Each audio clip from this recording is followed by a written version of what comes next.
Les bendiga, hermanos. En esta mañana les saluda su hermano Lagos una vez más para invitarles en este día domingo 21 a que iniciemos una enseñanza más de la palabra del Señor. Quiero comenzar en esta mañana haciendo una oración para que sea el Espíritu Santo dándonos la dirección, la iluminación para que podamos entender y explicar bien, correctamente la palabra del Señor. Incline su rostro y oramos. Padre que estás en gloria, te adoramos, bendecimos tu nombre. Te damos gracias, Señor, por este día nuevo que tú nos regalas, Señor, por este día maravilloso que tú nos das, por la salud, por el bienestar, Señor, por el abrigo y el sustento que has provisto para nosotros, Señor. Te agradecemos por nuestra salvación, Señor. Te agradecemos por cada uno de aquellos que están en esta mañana conectados, Señor, a través de los medios, Señor, de las redes, Señor, para estudiar tu palabra, para aprender de tu palabra. Te pido en esta mañana que sea tu Espíritu Santo guiándonos, Señor, a toda buena obra, guiándonos a toda verdad. Que sea tu Espíritu Santo, Señor, iluminándome, que sea yo un vaso útil en tus manos, Señor, para bendición de los tuyos, Padre.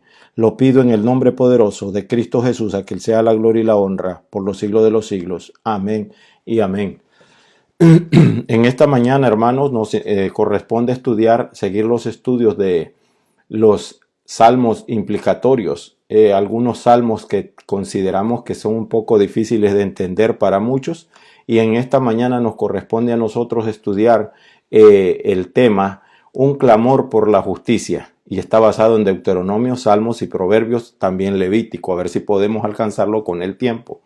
Y el versículo clave que nos corresponde en esta mañana se encuentra en Jeremías capítulo 11, versículo 20, y dice: Pero, oh Jehová de los ejércitos, que juzgas con justicia, que escudriñas la mente y el corazón, vea yo tu venganza de ellos, porque ante ti he expuesto mi causa.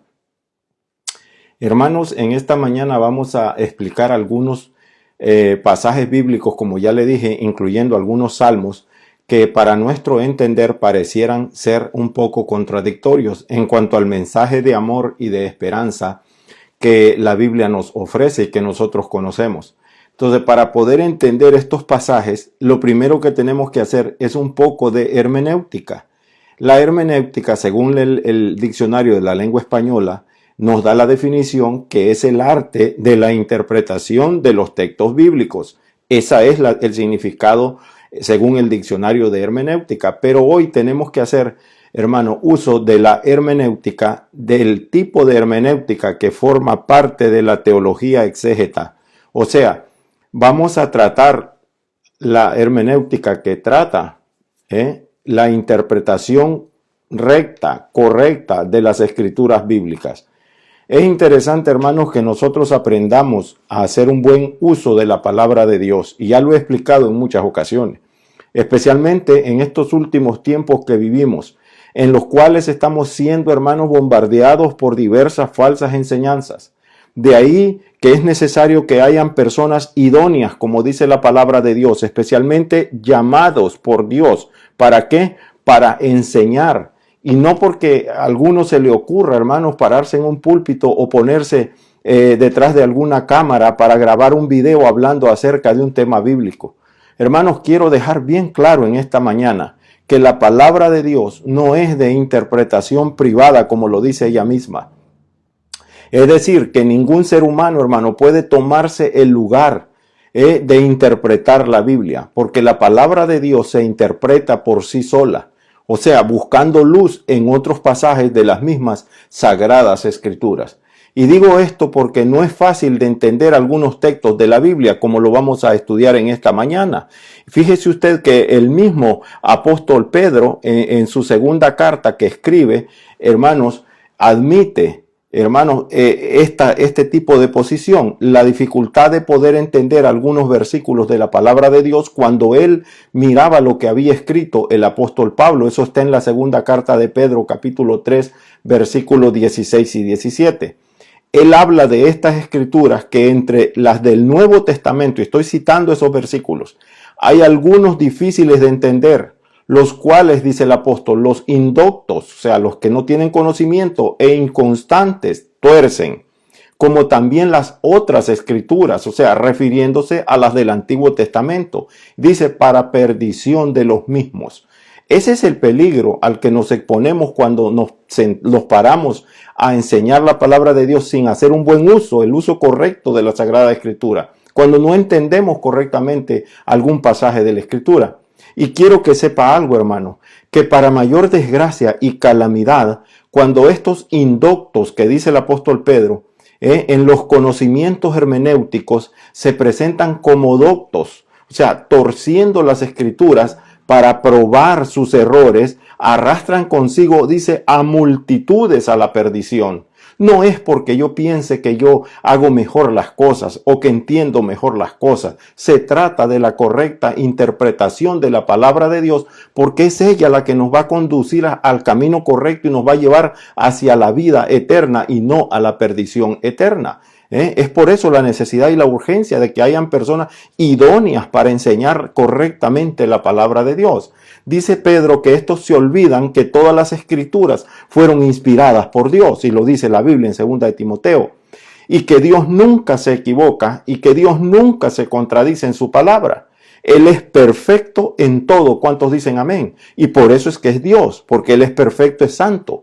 Así que a la luz de las mismas escrituras y con la ayuda del Espíritu Santo, hoy trataremos de entender estos pasajes bíblicos que a vista de nosotros quizás humanamente sean difíciles de poder entender. Notamos primeramente y vamos a estudiar un poco el Salmo 137. Que es un salmo conocido como un salmo de cautiverio, porque estaba en el cautiverio el pueblo de Israel. Vemos en primer lugar el dolor abrumado del pueblo desplazado, del pueblo de Dios. Y dice en los versículos 3 y 4, y los que nos habían llevado cautivo nos pedían que cantásemos, y los que nos habían desolado nos pedían alegría, diciendo, cantadnos algunos de los cánticos de Sión. Y los israelitas respondían, ¿cómo cantaremos cántico de Jehová en tierra extraña? Amado hermano, yo quiero que usted note que este es uno de los salmos conocidos como salmos imprecarios. O sea, un salmo imprecario, un salmo que declara alguna venganza, ¿verdad? Quiere decir que es un salmo que pronuncia una venganza. Y este salmo trata, hermanos, sobre un determinado periodo de la historia del pueblo de Dios. Se trata de un salmo histórico más que todo.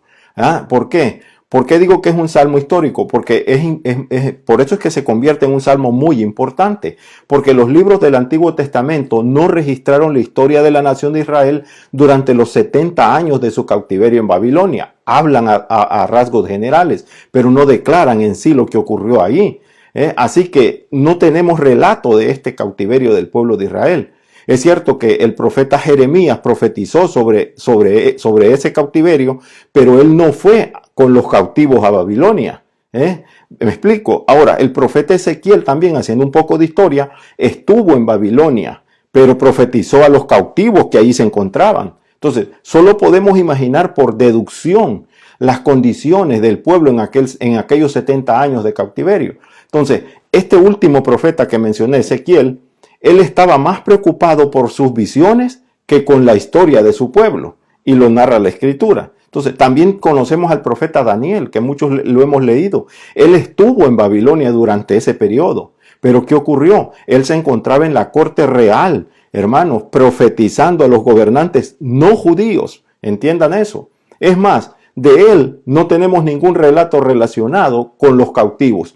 Así que los 70 años del cautiverio babilónico, hermano, constituyen un periodo de silencio para muchos, según la historia. Es decir, este es un periodo en el cual hay un espacio de vacío en lo que concierne a los libros históricos que nosotros vemos en la Biblia. Ahora, los libros que nosotros vemos de historia, como por ejemplo los libros de Reyes, los 2 libros de Reyes y los libros de Crónicas, nos conducen hacia ¿dónde? Hacia la destrucción de Jerusalén y el cautiverio. Ahora, los siguientes libros, ¿cuáles serían? Serían los libros de Esdras y Nehemías. Esther, esos libros retoman la historia una vez terminado el periodo de los 70 años de cautiverio. Entonces, cuando el pueblo de Israel se encontraba ahí mismo en su tierra, no estaba en el cautiverio todavía. Y así el cautiverio fue pasando por alto, hermano. Fue un periodo que pasó por alto en los libros históricos, porque en el plan de Dios, hermanos, en el reloj de Dios. En ese reloj de Dios, ahí se detiene el tiempo cuando su pueblo está fuera de su tierra. Eso fue lo que ocurrió, por eso esos libros no narran nada del cautiverio. Por tal motivo, hermano, no tenemos un registro exacto histórico de ese periodo. Entonces, este hecho le da énfasis importantísimo al Salmo 137. ¿Por qué digo esto? Porque el Salmo 137 es como un puente que pasa por encima de un espacio de silencio. Entonces, este salmo registra la trágica, pero también una experiencia de un pueblo durante 70 años, una experiencia tierna de un pueblo durante 70 años de cautiverio. No fueron pocos tiempos, fueron 70 años. Entonces, en este salmo encontramos un odio amargo, pero también encontramos un amor profundo. Vemos a un pueblo agobiado y superado por sus emociones y en realidad tenían razón de sentirse así. Era una experiencia muy crítica. ¿Por qué? Porque fíjese usted lo que ocurría en ese periodo.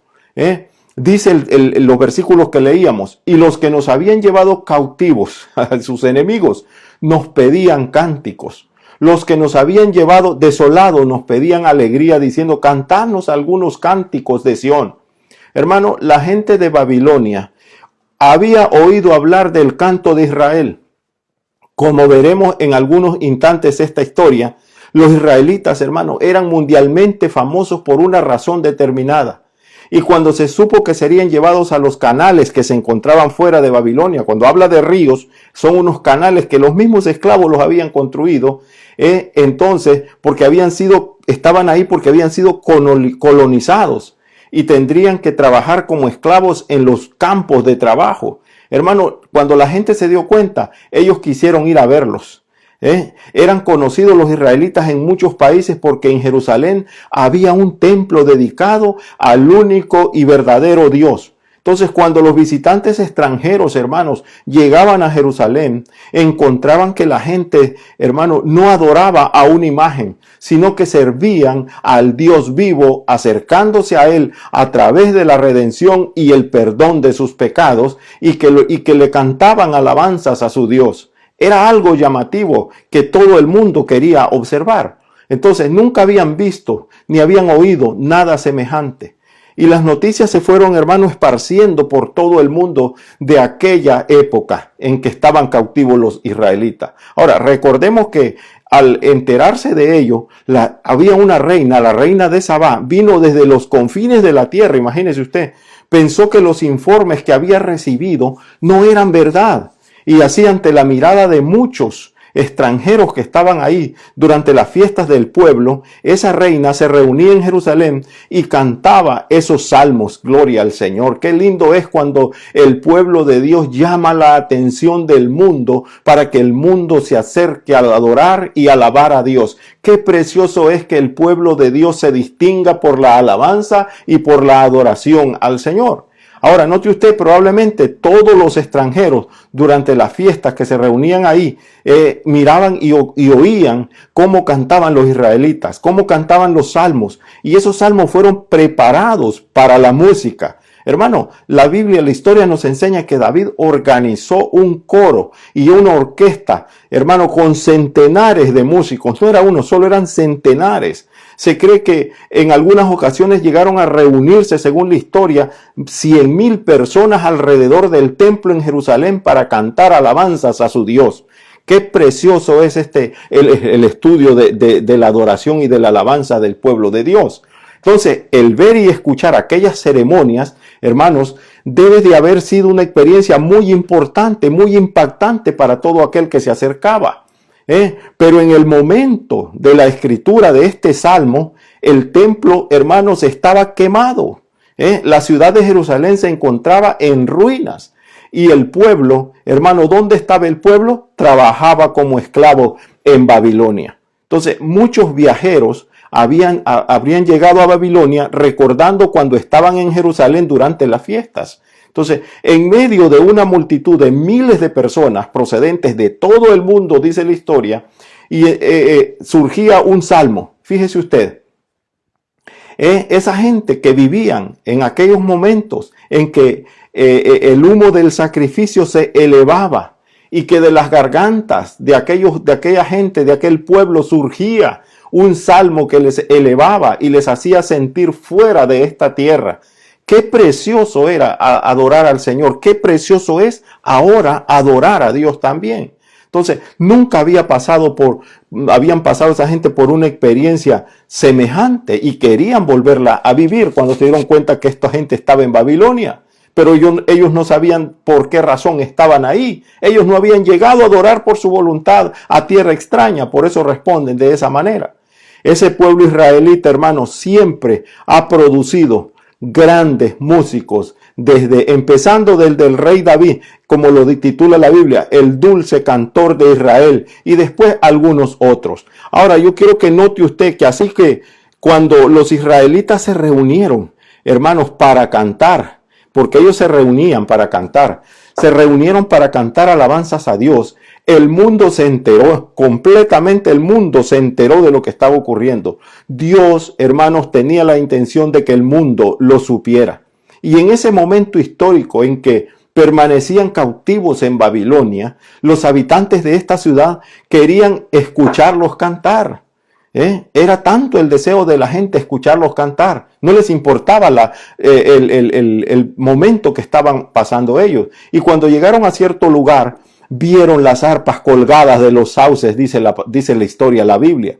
Y los cautivos, los cantores, supuestos cantores, estaban sentados y hundidos en su desaliento. Qué tristeza da ver a un creyente hundido en su desaliento. Así se encontraba el pueblo de Israel. No era culpa de Dios, y lo vamos a entender por qué estaban así.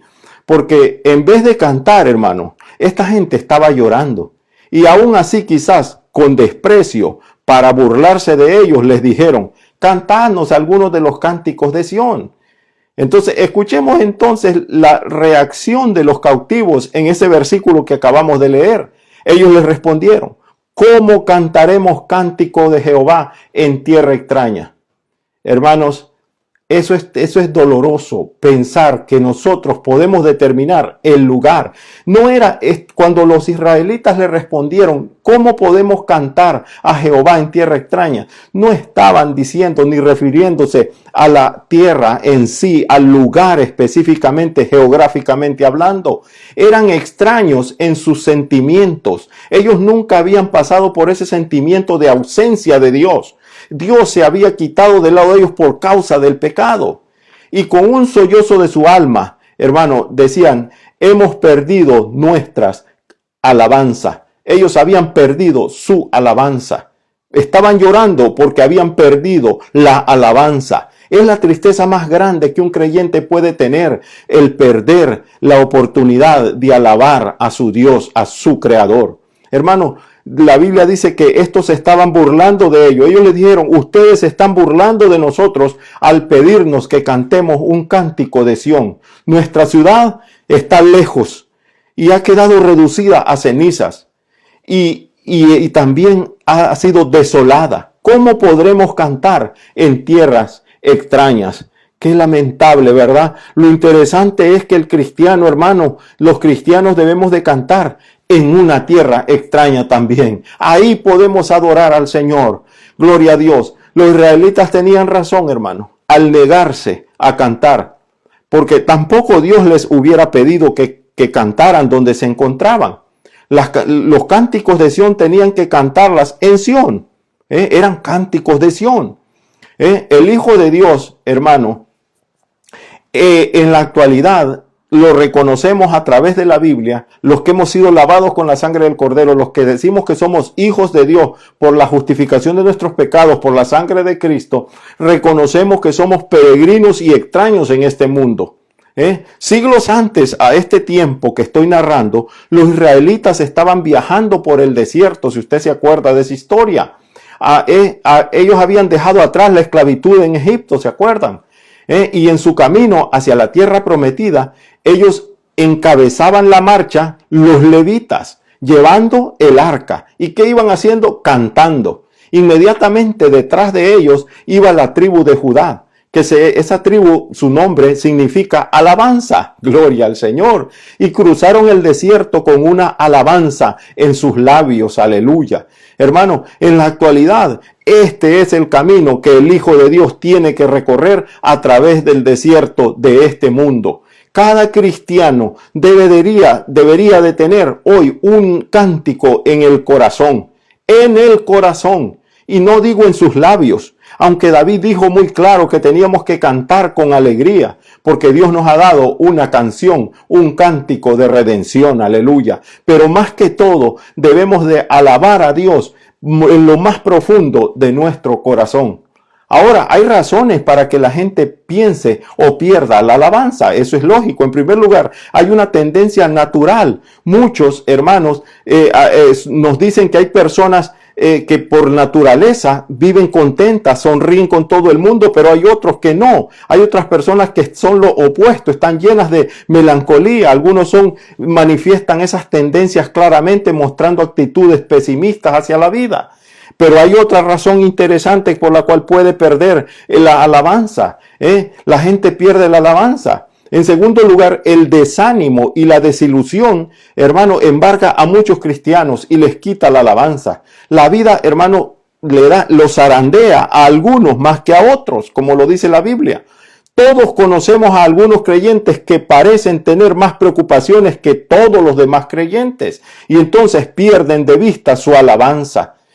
Y hay una tercera razón que se la quiero mencionar. A veces la gente pierde la alabanza a causa del pecado. Recordamos, hermano, a un hombre interesante como el rey David.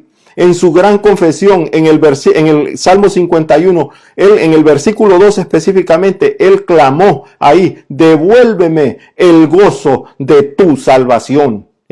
David, hermano, él había perdido la oportunidad de salvación. También con ella había perdido el gozo. Perdió la alegría de una persona salva. Cuando nosotros caemos en el pecado, perdemos ese gozo de la salvación. La salvación nos trae alegría, nos trae esperanza y nos trae visión hacia la vida eterna. Nos llena de gozo.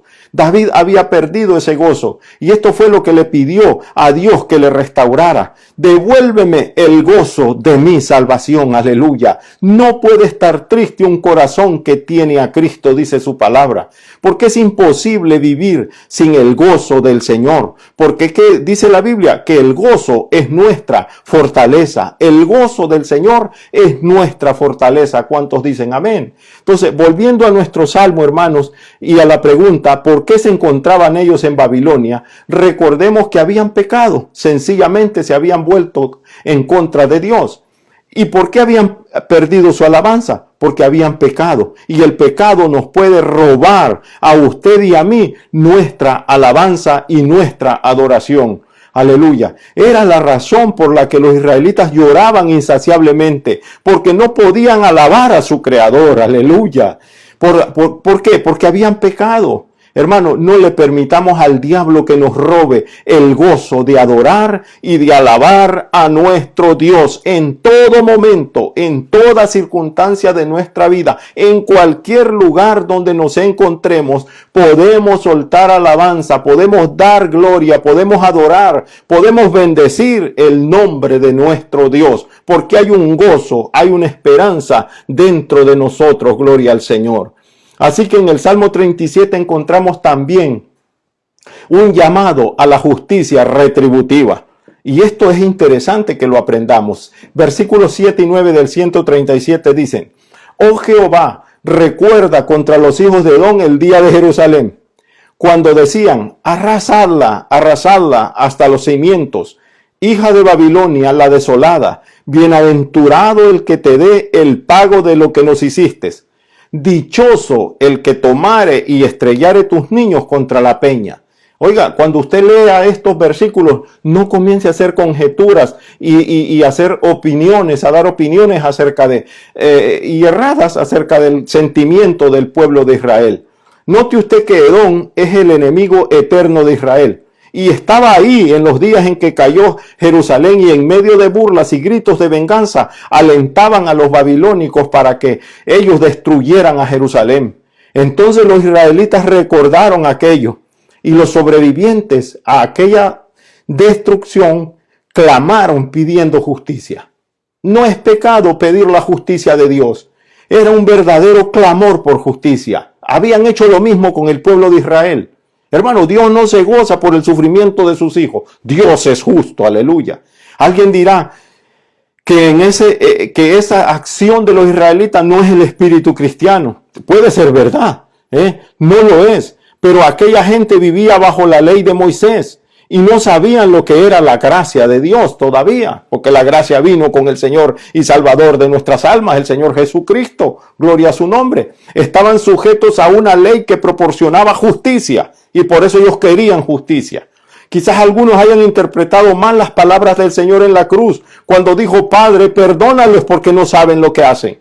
Jesús ahí no estaba absolviendo por completo todos los pecados de aquella gente, sino que estaba pidiéndole al Padre que les perdonara aquel pecado concreto de crucificarle porque no sabían lo que estaban haciendo. Hay que entender bien la palabra del Señor, aleluya, porque los que crucificaron a Jesús no se fueron al cielo por haberlo crucificado. Pagaron sus consecuencias, gloria al Señor. Y los que se arrepintieron y lo recibieron a Él, sí gozaron de la redención de sus pecados. La responsabilidad de ese crimen no les sería imputado. Pero ellos eran aún pecadores con los demás y tendrían que venir a Él como pecadores, como uno de ellos así lo hizo. Cuando nos referimos a quién, uno de los que estaban ahí crucificando a Jesús, así lo hizo. Iba a ir al infierno, pero no fue porque se arrepintió, hermano, y recibió a Jesucristo. Y me refiero a Saulo de Tarso, al apóstol Pablo. Probablemente estaba allí en aquella ocasión. Saulo tuvo que venir a Cristo para recibir el perdón de sus pecados, aleluya. Aunque Jesús dijo: perdónale pero después los demás, él tiene que pedir perdón por ellos. Y hermano, alguien podría destacar que cuando murió Esteban, ¿se acuerdan de Esteban? Dijo, creo que es en Hechos 7, Señor, no les tomes en cuenta este pecado. Hermano, ahí Esteban estaba exponiendo cuál es la actitud que el cristiano debe de adoptar. El apóstol Pablo lo expresó en Romanos 12.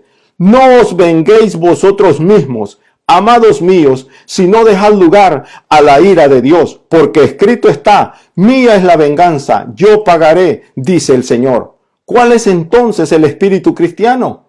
Pues es la actitud de no vengarnos nosotros por nuestra cuenta.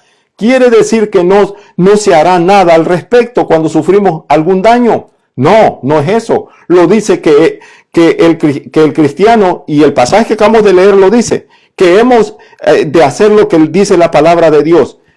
Dice la palabra de Dios que no debemos de devolver el golpe a la ofensa, tomándonos la justicia por nuestras propias manos. Hay que dejar el castigo en las manos del Señor. Él se hará cargo del asunto, dice su palabra. El Señor, hermanos, no permitirá que nadie que haya obrado injustamente se salga con la suya. Es que cuando tomamos el asunto en nuestras propias manos, estamos abandonando el camino de la fe. Es como si no confiáramos, hermanos, en que Dios puede tratar con ese problema. Así que recordemos que Él es Dios. Él es un Dios justo y un Dios verdadero, y la justicia siempre va a prevalecer. Y alguien podría decir que la rectitud o la actitud de pedir justicia no es propia del Nuevo Testamento. Pues déjenme decirle que sí es propia. En Apocalipsis 6, y en el versículo 10 y 9, leemos cuando dice: y cuando abrió el quinto sello, vi debajo del altar las almas de los que habían muerto por causa de la palabra de Dios y del testimonio que tenían. Y el versículo 10 dice claramente: clamaban a gran voz diciendo: ¿hasta cuándo, Señor Santo y verdadero, vas a tardar en juzgar y vengar nuestra sangre de los que habitan sobre la tierra? Hermano, como vemos, esto es un clamor por venganza, es un clamor por justicia. No es contrario al espíritu del Nuevo Testamento lo que estaban haciendo los israelitas, porque la justicia debe prevalecer. ¿Cuántos dicen amén? Y Dios es justo, y por eso Él juzga todos los pecados.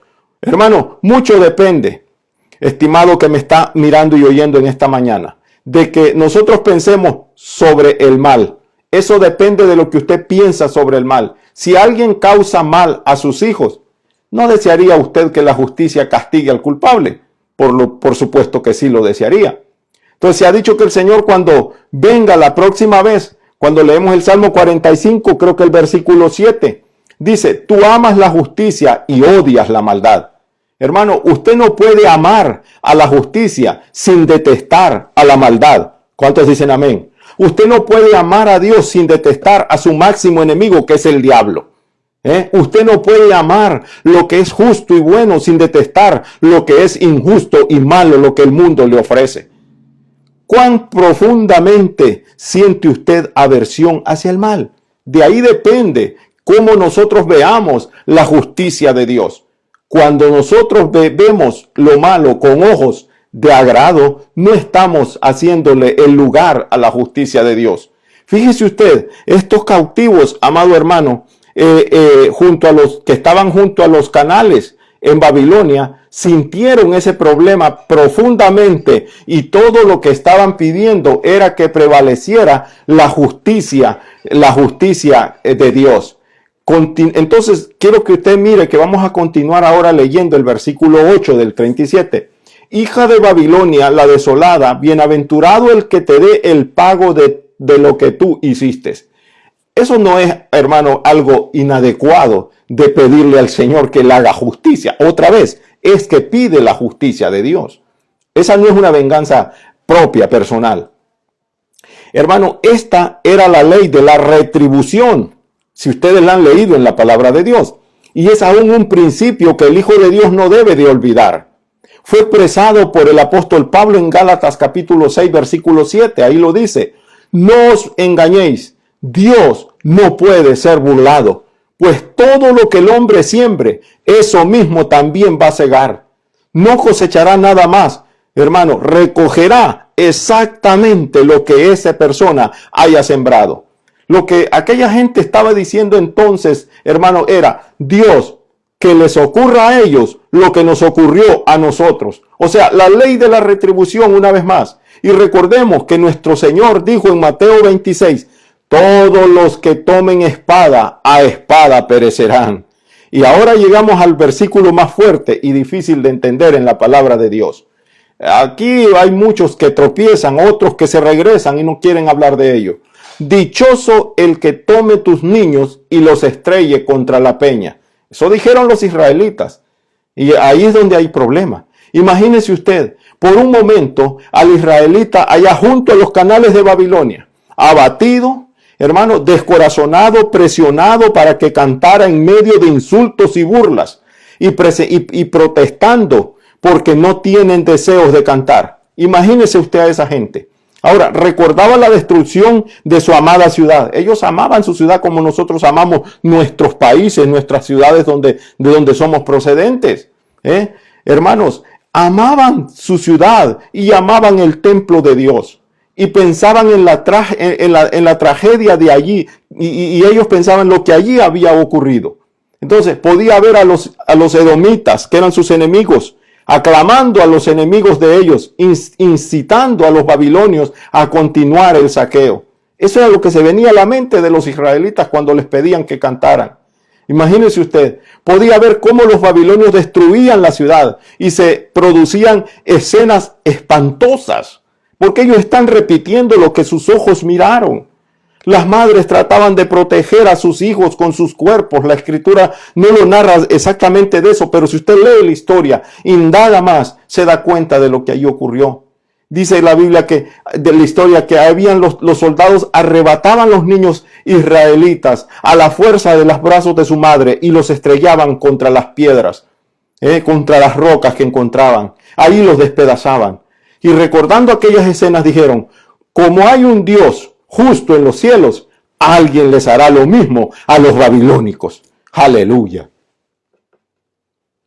Hermano, nos guste o no, seamos honestos, hay cosas en la Biblia que no nos gustan, porque parecieran injustas. Nos guste o no, hermano, el caso fue que el rey Ciro, el grande, la historia dice que por medio de su general, hizo a los babilónicos exactamente lo que los babilónicos le hicieron a los habitantes de Jerusalén, o sea, al pueblo de Dios. ¿Es justo Dios? Claro que es justo Dios. Justa retribución. Eso sembraron ellos, eso segaron también, aleluya. En este salmo, hermano, que estamos leyendo, que es el Salmo 37, ¿cree usted que este salmo es para la Edad Media? ¿Ha pasado de moda en la época progresista este salmo? Se ha civilizado el hombre de nuestro tiempo y se ha hecho más cariñoso, más respetuoso con los seres humanos, con los derechos humanos, de manera que este salmo ya no resulte relevante. Por supuesto que la respuesta es no. Por lo tanto, el salmo sigue vigente. La justicia de Dios no ha terminado. La justicia de Dios sigue vigente, gloria a Dios. Porque en el día de hoy, nosotros podemos ver que hay conflictos en cada continente. Y lo más perjudicial que hay es que las víctimas más trágicas de estas situaciones y de la explotación que hay en el mundo se ejercen sobre los más débiles. ¿Y cuáles son los más débiles? Los niños. Hermano, la inhumanidad del ser humano ha hecho que este salmo sea actual y refleje una realidad contemporánea. Hermano, y llegará un día en que la maldad imperará sin restricciones en este mundo. Ya lo estamos viendo, pero sabemos que hay un Dios en el cielo, que es un Dios de justicia. ¿Cuántos dicen amén? Y que pondrá fin al pecado un día. También le damos gracias a Dios porque es un Dios de compasión y de misericordia, que no se parece a los seres humanos en sus actitudes. La cruz en que Jesucristo murió revela el amor de nuestro Dios, revela su santidad. Hermano, mi Salvador cargó con mi pecado y Dios amó al mundo de tal manera que entregó a su Hijo a morir en lugar mío, porque Él tiene que juzgar el pecado. ¿Cuántos dicen amén? ¿Cuántos le dan gloria a Dios en esta mañana? Aleluya. Hermano, el día de hoy y en la época de la gracia de Dios, Él es compasivo y misericordioso, pero no digamos la verdad a medias. A mí me gusta hablar todo lo que la Biblia nos enseña y yo he sido llamado a enseñar la palabra de Dios, no mis propias ideas y opiniones.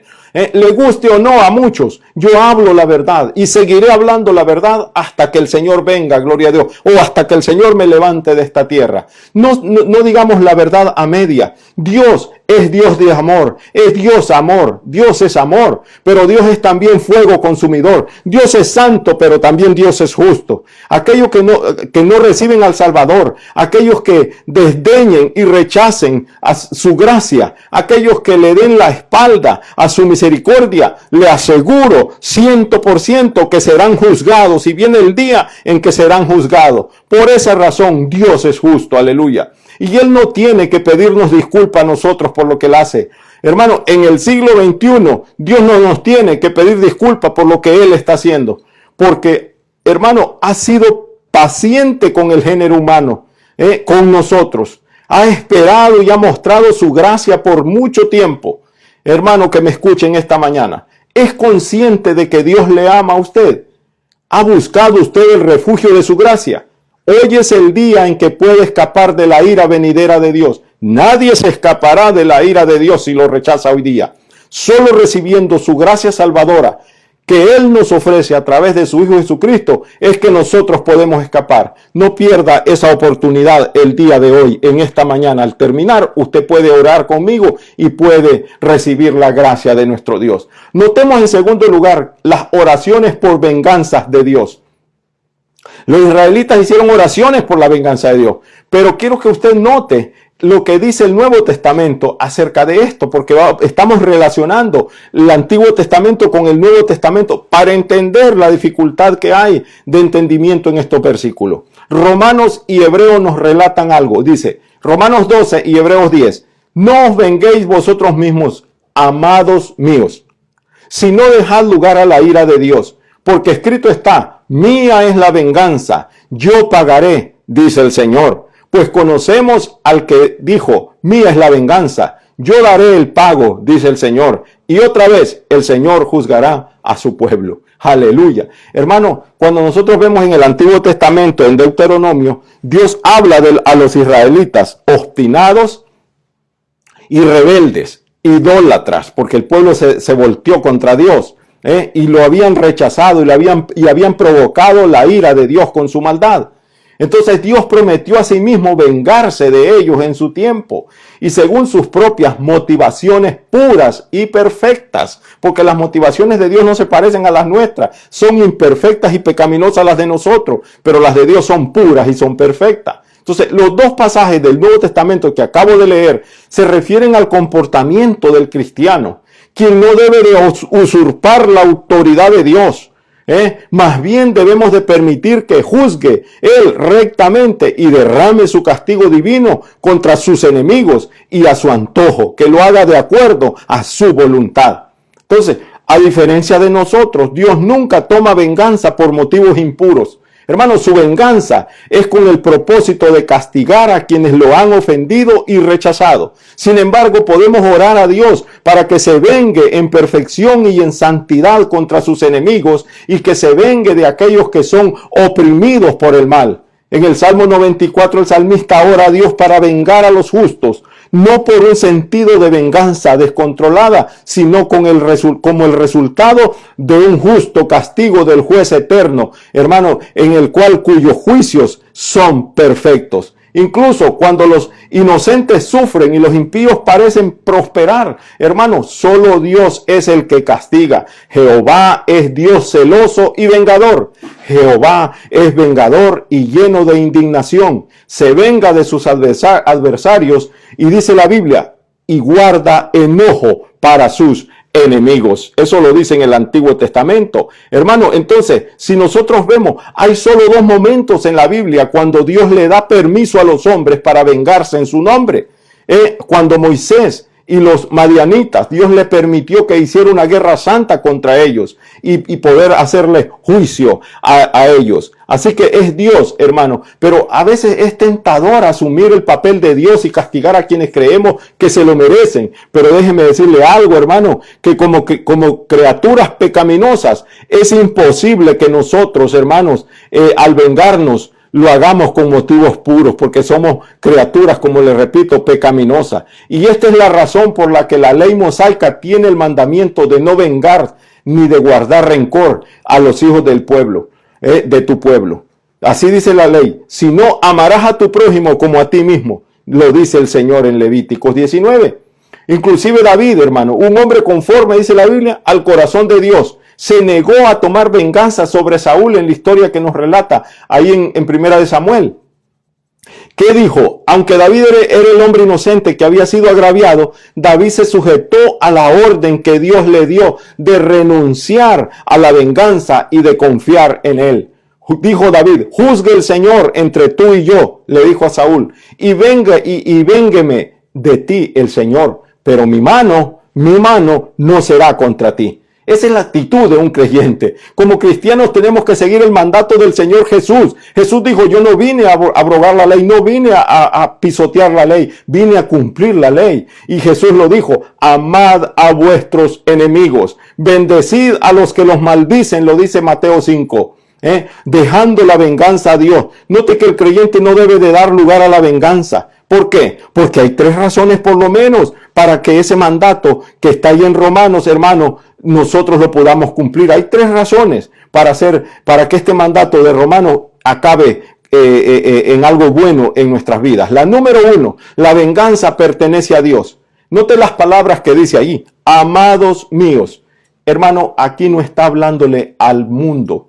Hermano, los está hablando a nosotros, los que conocemos la justicia, los que hemos sido justificados, los lavados con la sangre del Cordero. Esto significa que la exhortación está específicamente dirigida a los creyentes en el Señor. Sería una cosa maravillosa que todos los hombres practicasen esa regla y viviesen por ella. Pero el mundo nunca ha vivido ni vivirá, hermanos, libre de venganza. Sin embargo, los amados de Dios, nosotros no tenemos elección.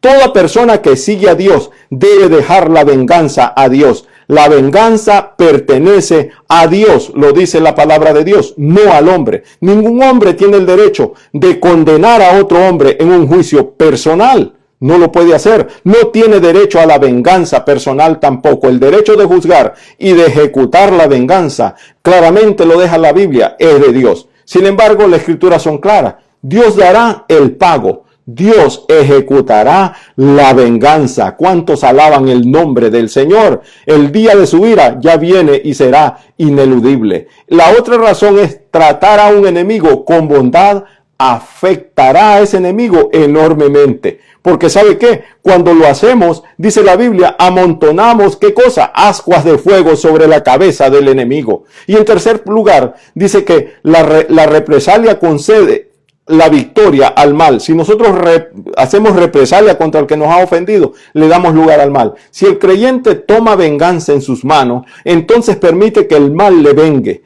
o que el mal le venza, perdón. Y no debemos de permitir nunca que el mal venza al bien. Note que el mal se vence haciendo el bien, y no olvide eso. Y eso es lo que logramos poniendo todas las cosas en las manos de nuestro Señor y Salvador Jesucristo. Porque Dios es el que va a ejecutar el juicio final. Salmo 109 lo dice. El pago de mi amor, dice, en pago de mi amor, dice David, me ha sido adversario. Mas yo oraba que me devuelvan, me devuelven mal por bien y odio por amor. Pon sobre él al impío y Satanás esté a su diestra. Que Dios nos libre que haya una oración de esa para nosotros, ¿verdad? Es lo que estaba orando David, que Satanás esté a su diestra. Note que con frecuencia las oraciones en los salmos imprecarios, hermanos, son muy específicas. Hasta es posible que nos hagan sentir incómodos, pero es importante, hermanos, el contexto de estas oraciones para comprenderlas y saber cómo poder aplicarlas a nuestras vidas. Entonces veamos el contexto del Salmo 109. David explica allí y describe a sus enemigos como aquellos que mienten acerca de los demás para hacerles daño. Dice que cuando se les ofrecía bondad y amor, respondían con acusaciones, odio y maldad. David decía o insinuaba por lo menos que él no había fallado en esta relación. ¿Por qué? Porque él había ofrecido bondad, amor y oración. Entonces, por la historia nosotros sabemos que él no era un hombre puro, impecable. David no era impecable, igual que nosotros que podemos cometer errores. En muchos salmos encontramos que él confesaba con frecuencia sus pecados, pero tenía una actitud correcta ante Dios. Había confesado sus pecados y había pedido perdón por ellos. Aleluya. Y eso es interesante.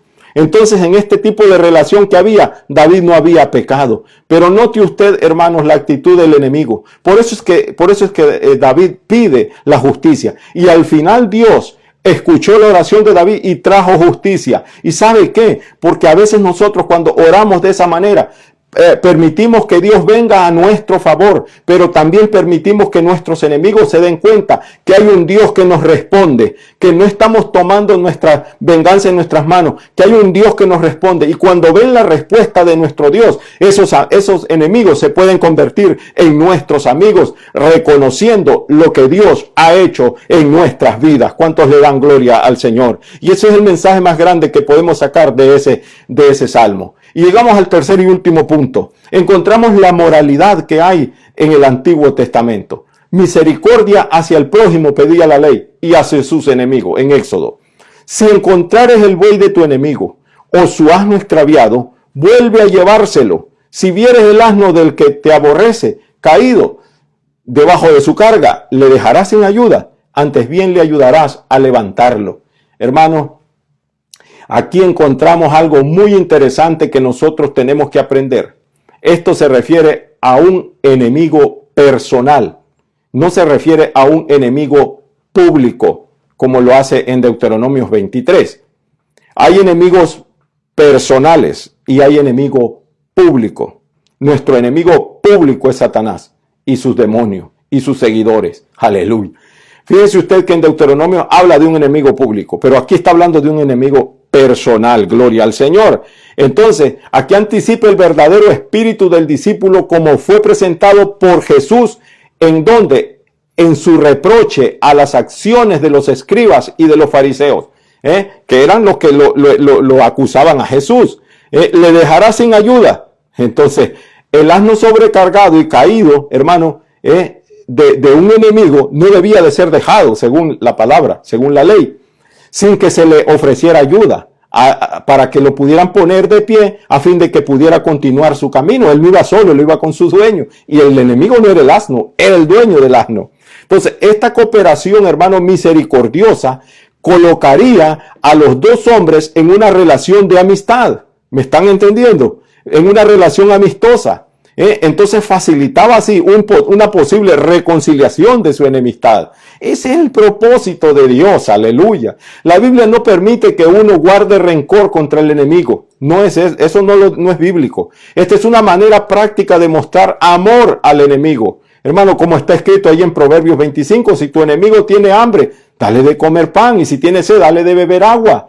Hermano, la Biblia enseña a amar al enemigo. Y en el tiempo del segundo templo había una corriente de enseñanza que permitía odiar al enemigo. ¿Ve? Pero cuando vino el Mesías, Jesús, corrigió esa corriente y llevó a sus discípulos de vuelta a la enseñanza de la ley, como está escrita también en Mateo. Pero yo os digo, dijo Jesús, amad a vuestros enemigos y orad por ellos. Y ahí nosotros conocemos la regla de oro, que la encontramos ¿a dónde? En Mateo 7:12. Así que todas las cosas que querráis que los hombres hagan con vosotros, así también haced vosotros con ellos, porque esto es la ley y los profetas. Aleluya. Jesús conocía el corazón humano y también conocía el egoísmo del ser humano. De hecho, que en el versículo anterior él describe a los seres humanos como aún siendo malos, si usted lo lee. Entonces la regla de oro de Jesús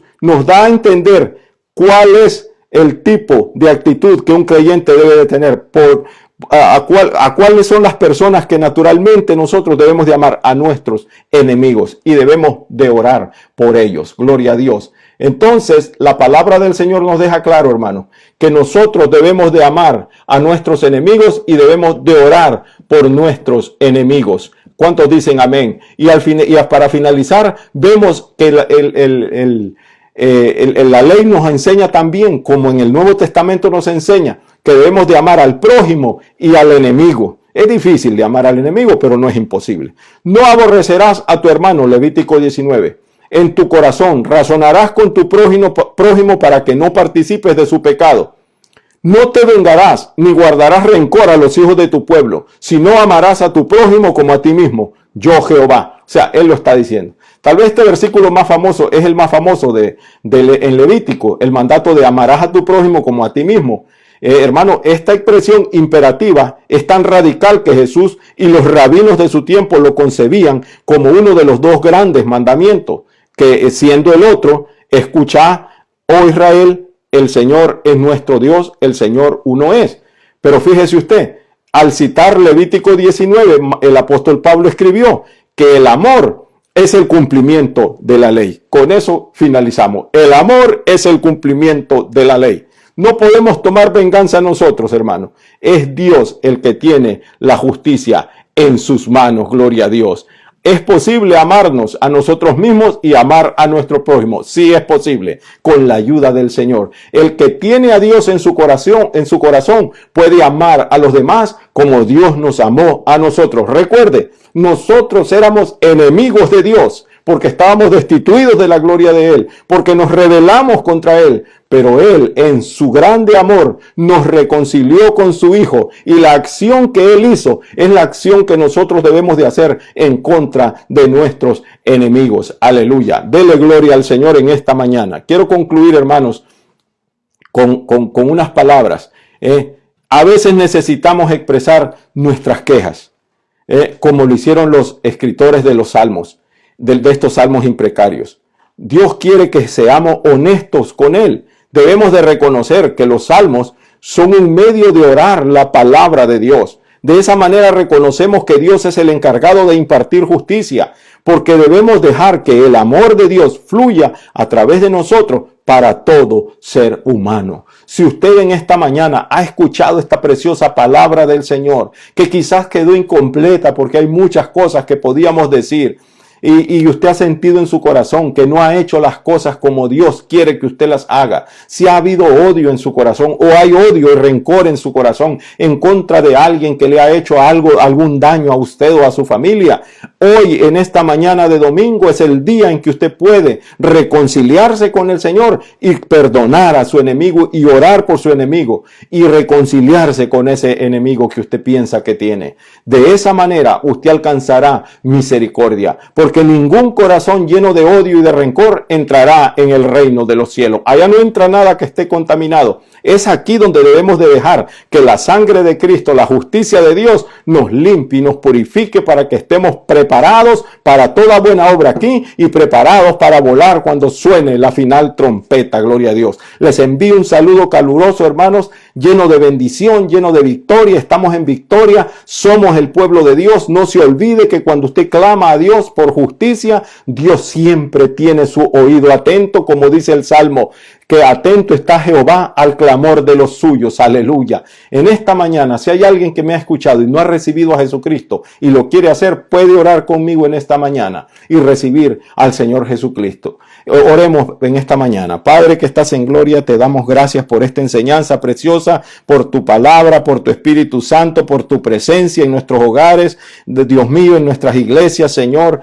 Padre Santo, te doy gracias porque tú nos has hablado, nos has enseñado a que tú debemos de poner todo en tus manos y que tú eres el Dios justo que practica justicia y que hace justicia y venganza a nuestro favor.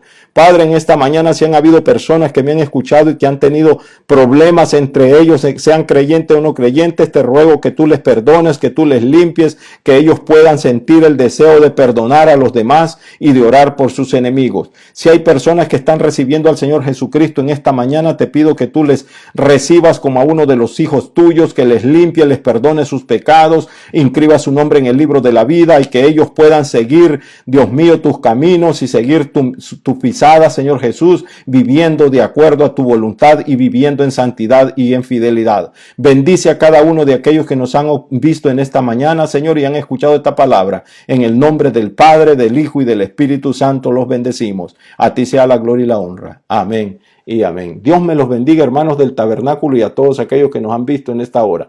Bendiciones.